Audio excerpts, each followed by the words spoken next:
Ako po si Carl, ang operator ng Machine 1 dito sa Ojon 2. Ito po ang Machine 1 as of October 10, 2023. Nakapag-run po ako ng 200 plus meters last week. Madalas po itong gamitin. Ito po ang aking printer head area.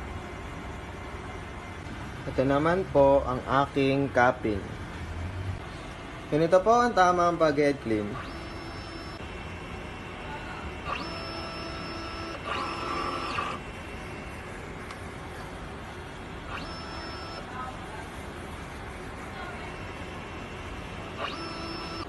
Ito naman po ang tamang pag-check ng nozzle.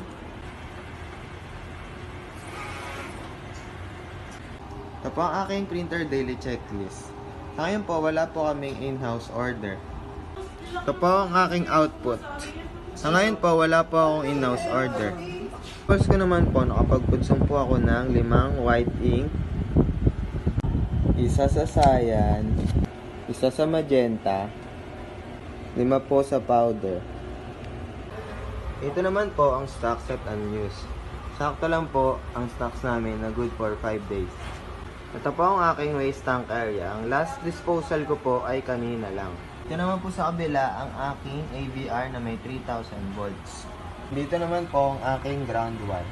Dito naman po ang aking ink system na naka-level. Yun lamang po at maraming salamat.